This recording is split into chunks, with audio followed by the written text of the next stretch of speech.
Sometimes we all need a wake up call, and I got mine a few years ago. It was a wake up call I never wanted, but at the same time, it was my much needed wake up call. Hey there, it's Suzanne Oshima, your fellow sister on a mission to empower and inspire you through the twists and turns of midlife. And I'm here to help you transform it into your best life with the Life is Now podcast. And I'm super excited to dive into this new journey together.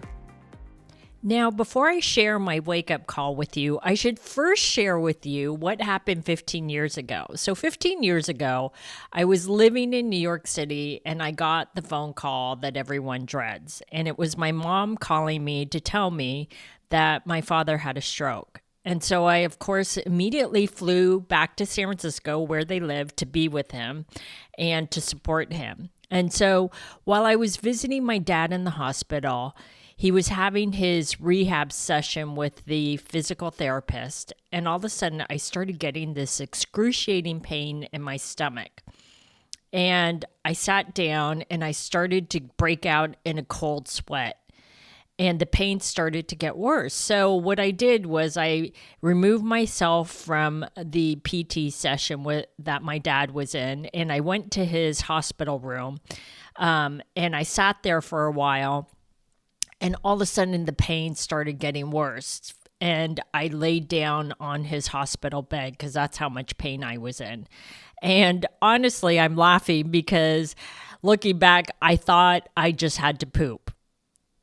Just being honest with you. So I thought it would honestly pass in a few minutes. Only it didn't. And suddenly it became this like unbearable stabbing pain. And so the nurse came into my dad's room and she asked me if I was okay. And I was like, no, I'm not okay. And for me to say to a nurse, no, I'm not okay inside a hospital, that was huge. I mean, I was admitting that I was like, something was seriously wrong. And so they rushed me down to the ER in a wheelchair. And I was in so much pain that I was actually slumped over in the wheelchair because I could barely hold myself up.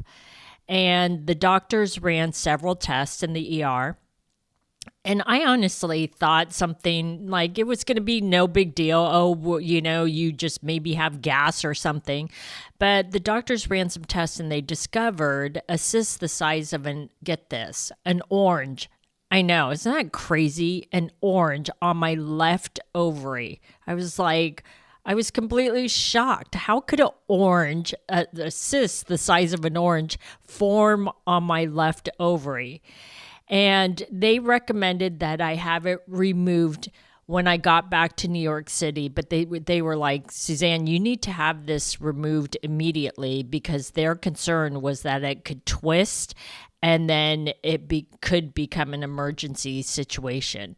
So when I got back to New York, of course, I was completely terrified because I've never had anything that serious, health-related, happen to me before. And when I got back to New York City, I met with my doctor for the pre-op appointment, and he prepared me for what to expect during the surgery. And I honestly thought he was just going to say they would remove the cyst and that was it, like no big deal.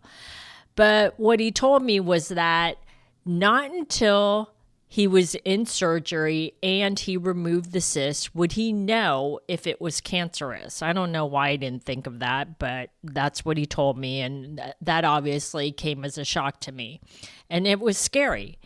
It was really scary to me to even think that, oh my God, I'm going to be in surgery and he's going to find out then if I have cancer, right?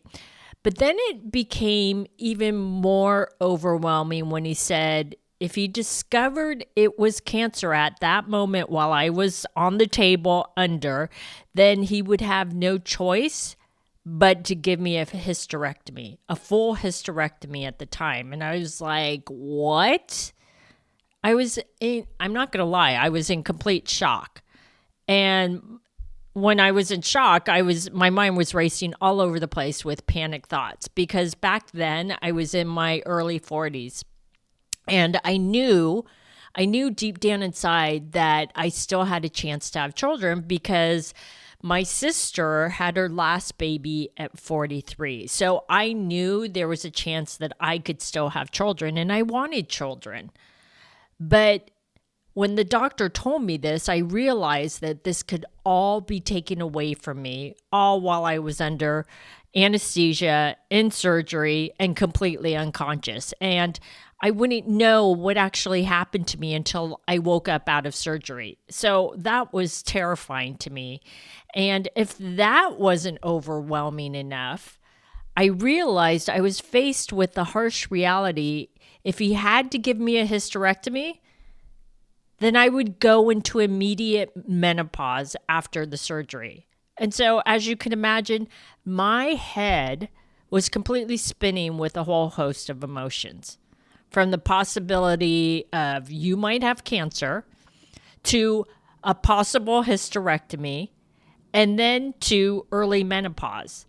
And I felt like my life and health were completely spinning out of control, which they were, because I was no longer in control of my health or my life at that moment. But going into surgery, I really trusted my doctor, and I knew, based on our discussions and what I shared with him and what he shared with me, I knew that he was going to make the best decisions for me based on what he found.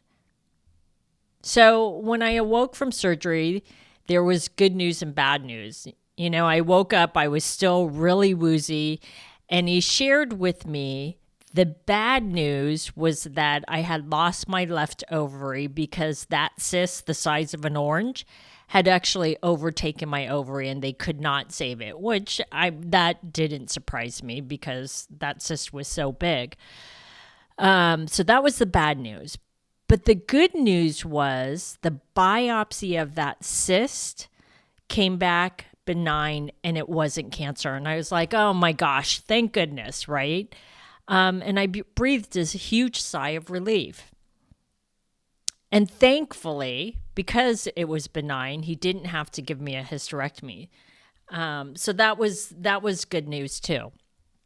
And there was one other thing he had mentioned, which he said, you know, we also saw a couple of small cysts on your abdomen wall, but they were just too small for him to remove them. And so he felt it was best to monitor them with yearly CAT scans. So for the last 15 years or so, I've had yearly CAT scans to monitor the cysts. And the good news is, for those 15 years, everything has been fine. Nothing has grown, nothing concerning has shown up on the CAT scans. So fast forward to a few years ago, I had moved to California in 2020. And as usual, I had my yearly CAT scan in 2021. But this time, my doctor here in California saw something on my liver and she said, we should biopsy it. And I'll be honest, while I was worried, I knew the drill. And I wasn't super concerned because, as I mentioned before, my biopsies in the past had always been benign. And in the back of my head, I thought, you know what? This is just a minor speed bump in your life, Suzanne, and a minor inconvenience. And I was pretty certain it would just come back as nothing, no big deal, and I would just go about living my life. A few days after the biopsy procedure, I finally got the call from my doctor, and she uttered, "You've got cancer." I was in complete shock. As you can imagine, it was the words no one wants to hear. And that's when I completely went deaf and I couldn't hear another word she was saying. And I honestly felt like I was on the Peanuts cartoon show where this teacher was speaking, saying, wah, wah, wah, wah, wah, wah, wah. Remember that when you were a kid? And my mind started racing. I went through a roller coaster of emotions. I couldn't believe this was happening to me because how could I have cancer? I felt like it was the nightmare I couldn't wake up from. My life and my mind were completely spiraling out of control in a matter of seconds. And for someone who's an admitted control freak, I was faced with the harsh reality that I was no longer in control of my life. And I thought to myself, I can't die, especially not now. Because I have so much I want and need to do in my life, and now I might run out of time. And that's when I began my pity party. A well-deserved pity party, might I add.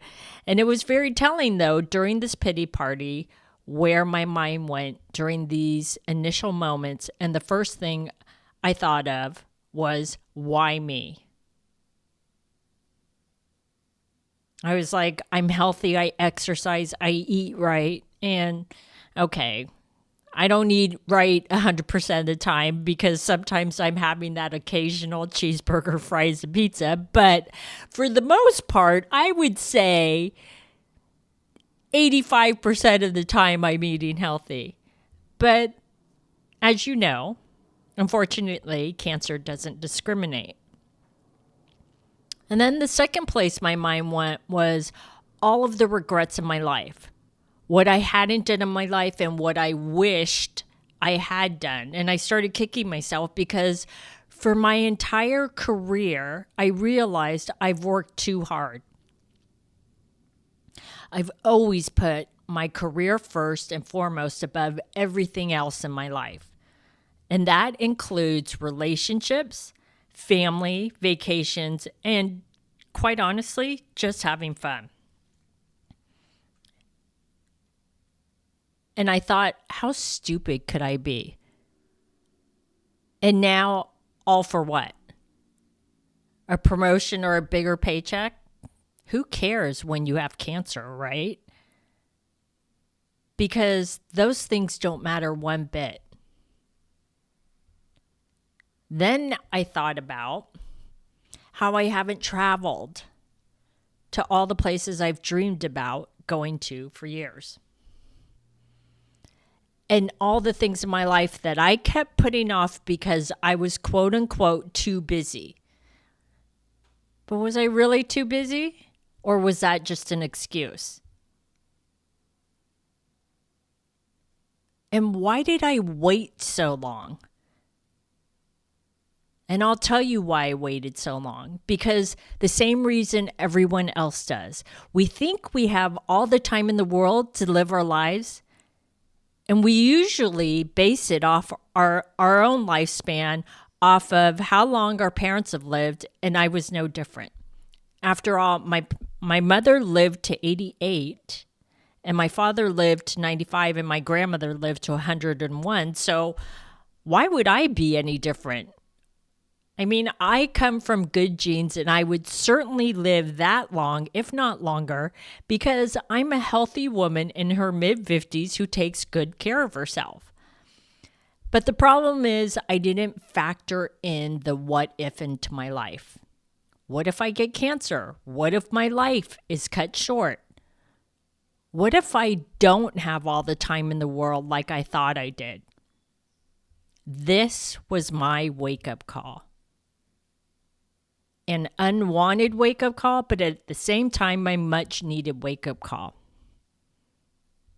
So after I got over the complete shock of being diagnosed with a rare form of cancer that only, get this, 5% of women get, I realized this was going to be an exhausting journey if I kept resisting my diagnosis with a why me and falling into that victim mode.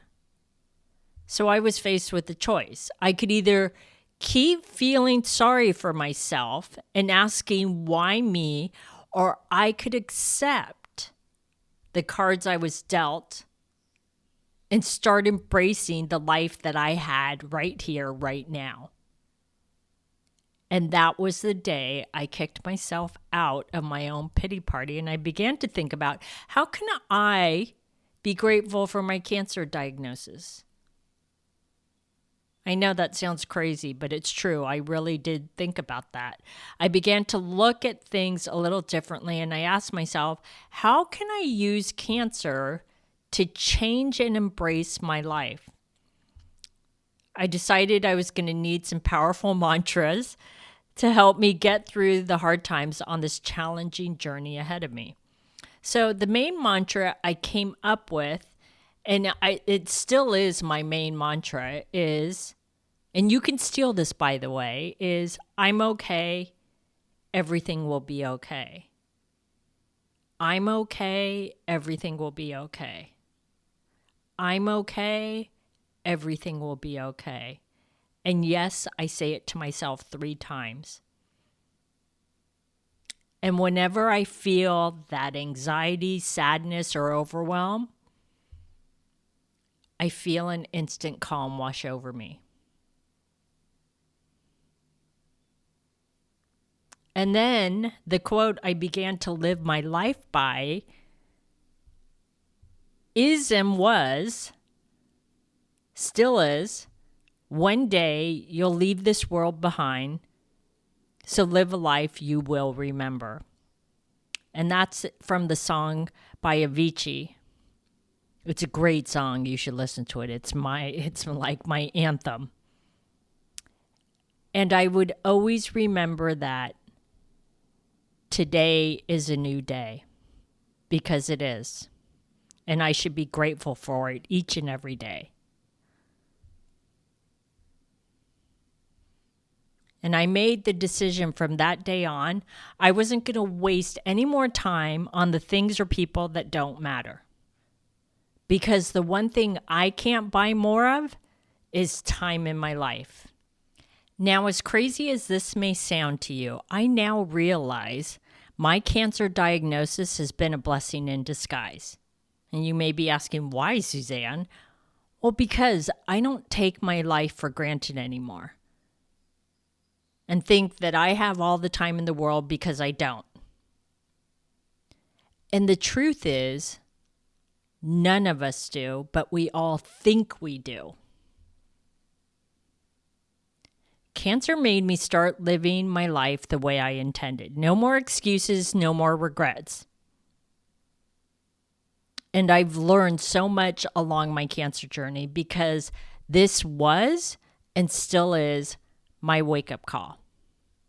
Now, when I was diagnosed with cancer, I actually really wanted to keep it a secret, just like the actor Chadwick Boseman did. If you don't know who Chadwick Boseman is, he's the actor from Black Panther. He didn't tell anyone he had cancer outside of his immediate circle, and the public didn't find out that he had cancer until he passed away. And I remember when he passed away and how he kept it a secret. Back then, I really didn't understand why he wanted it that way. I didn't understand, that is, until I was faced with my own cancer diagnosis. And that's when I completely understood why he kept it a secret. Because like Chadwick, I really didn't want to share this with the public. I really only wanted to share this with my select group of family and friends. And the reason why is because I really didn't want to be the public face of cancer. I didn't. And more importantly, I didn't want people to treat me any different. I didn't want people's pity or for them to feel sorry for me.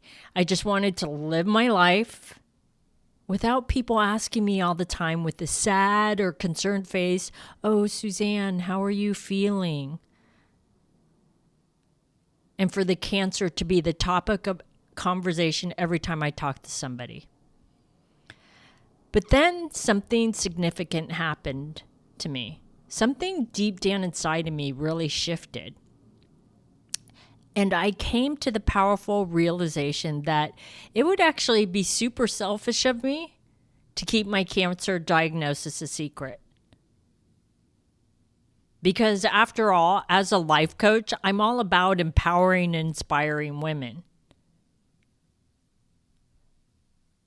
So, with the lessons I've learned and that I continue to learn on this path, it became clear to me that I could empower other women navigating challenging times in their lives, regardless of whether it involves cancer or not.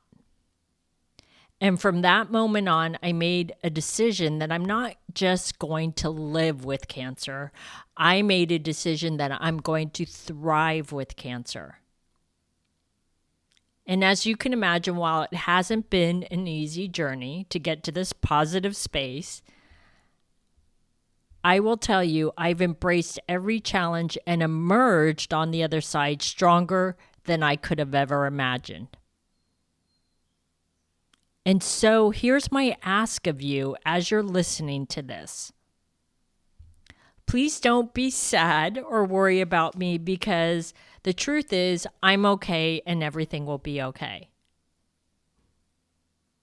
And I'm not just saying that. Really, I am going to be okay. Deep down inside, I have the faith to know I will be. And more importantly, my doctor at Memorial Sloan Kettering Cancer Center in New York City, who specializes in this rare type of cancer, and I have a plan in place. And the really good news is, since I was diagnosed with cancer, it hasn't grown or spread to other organs or parts in my body. And so now that my cancer is stable, I really want to focus on living my life each and every day. And I do hope that my wake-up call will be your wake-up call too. Don't take your life for granted, because life is now. You need to do it while you can.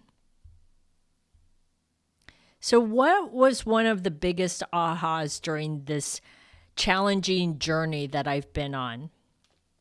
So one of my biggest ahas was, for years, I poured my heart and soul into my career, and I tended to everyone else's needs, all while neglecting my own and myself.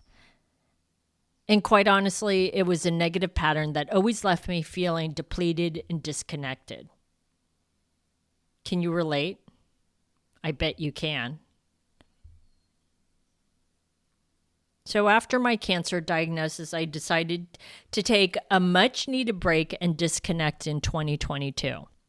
For once, I started to put myself first. I prioritized my own well-being to recharge, recalibrate, and heal every part of my being that had been neglected for far too long.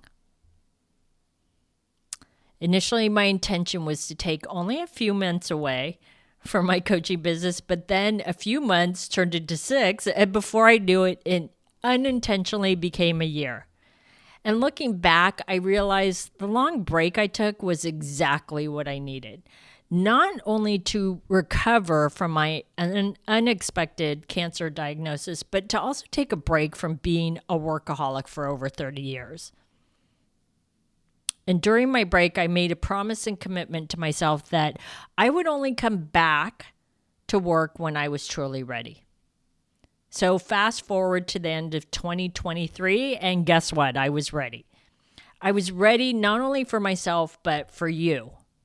I was ready to reclaim my passion, my purpose, and pour every ounce of my being into helping women live their best lives now.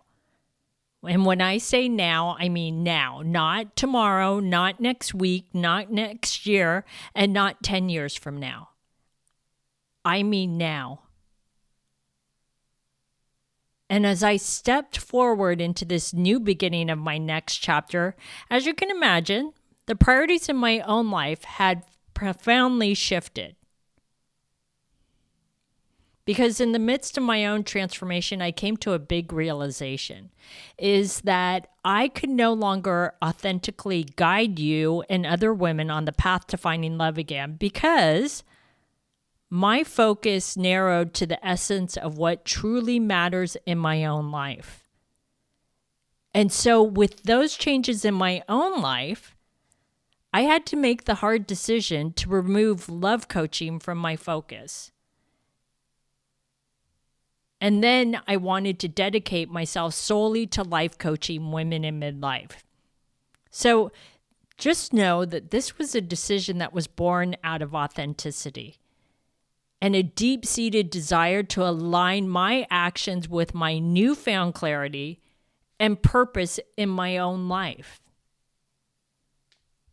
And I got to tell you, I'm filled with so much excitement for this next chapter ahead, for the opportunity to empower women like you to seize the moment to embrace midlife with open arms and unwavering determination. Because together, here's what we're going to do.